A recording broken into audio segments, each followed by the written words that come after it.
لے کر آتا ہوں۔ اس نے صدر دروازہ کھولا، یعنی جہاں سے داخل ہوتے ہیں وہ دروازہ اس نے کیا کیا؟ کھولا۔ عرفان کو اندر بلایا اور کہا تم ذرا دادی کو دیکھو، میں ڈاکٹر کو لے کر آتا ہوں۔ وہ دوڑتا ہوا اپنے گھر پہنچا، اپنی مٹی کے گولک کو توڑ کر پیسے نکالے۔ کل 325 روپے تھے۔ اتنی رقم ڈاکٹر کی فیس اور دوا کے لیے کافی ہے۔ اس نے سوچا کہ دوڑتا ہوا قریب کے ڈاکٹر کے پاس گیا، اسے دادی کی بیماری کا احوال سنایا اور اپنے ساتھ گھر چلنے کے لیے کہا۔ ڈاکٹر راضی ہو گیا۔ ڈاکٹر نے دادی کا معائنہ کیا اور انجیکشن دیا اور کچھ دوائیاں لکھ کر دی۔ ڈاکٹر نے بتایا کہ دادی کو نیمونیا ہو گیا ہے، ان کا علاج اور دیکھ بھال ضروری ہے۔ ایاز نے ڈاکٹر کی فیس ادا کی اور بازار سے دوائی لے آیا۔ ایاز اور عرفان اسکول سے چھوٹ کر روزانہ دادی کے پاس جاتے، انہیں دوا پلاتے اور ادھر ادھر کی باتیں کر کے دادی کا جی بہلاتے۔ اس دوران ایاز نے دیکھا کہ دادی کی نظریں بار بار کھڑکی کی طرف اٹھ جاتی ہے۔ کھڑکی سے آنگن میں کھڑے گلاب کے ایک پودے اور ان پر کھلے ہوئے سرخ گلاب کے پھول صاف نظر آتے تھے۔ انہیں دیکھ کر نصیبہ دادی بڑبڑانے لگتی، یہ موسم کے آخری گلاب ہے۔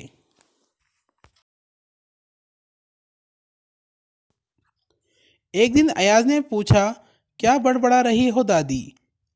وہ چونک پڑی، پھر بولی بیٹا وہ گلاب دیکھ رہے ہو نا، یہ اس موسم کا آخری گلاب ہے، ایک ایک کر کے سب جھڑ رہے ہیں۔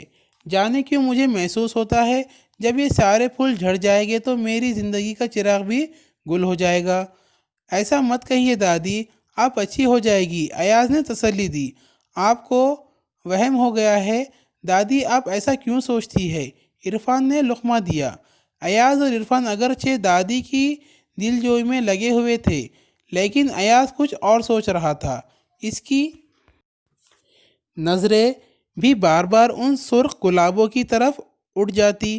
واقعی ایک ایک کر کے پھول جھڑتے جا رہے تھے۔ نصیبہ دادی روزانہ گلاب کے پھولوں کو حسرت سے دیکھتی رہتی۔ دونوں بچے اپنی معصوم باتوں سے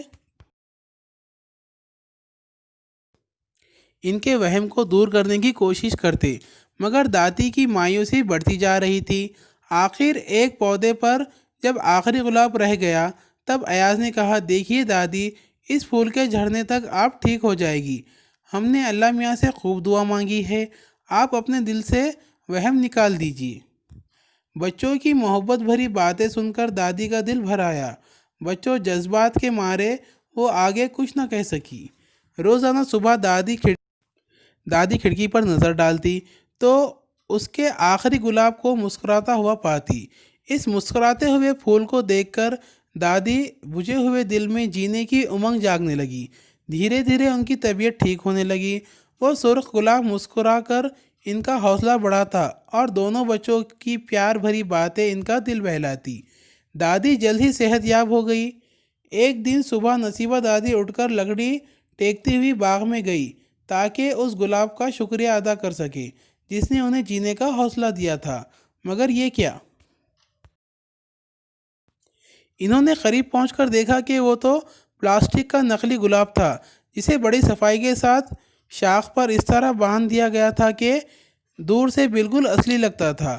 دادی سمجھ گئی کہ یہ ایاز کی شرارت ہے، مگر کیسی انوکھی اور پیاری شرارت۔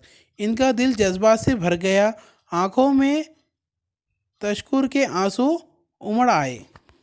تشکر یعنی شکر کے آنسو، اور ہونٹوں پر ایک شفیق مسکراہٹ کھلنے لگی۔ شفیق یعنی شفقت، محبت بھری۔ ان کی زبان سے بے ساختہ نکلا شیطان کہیں کا۔ بے ساختہ یعنی اچانک نکل گیا۔ کوئی نہیں جانتا کہ اس چھوٹے سے فقرے میں ایاز کے لیے دادی کی کتنی دعائیں پوشیدہ تھی۔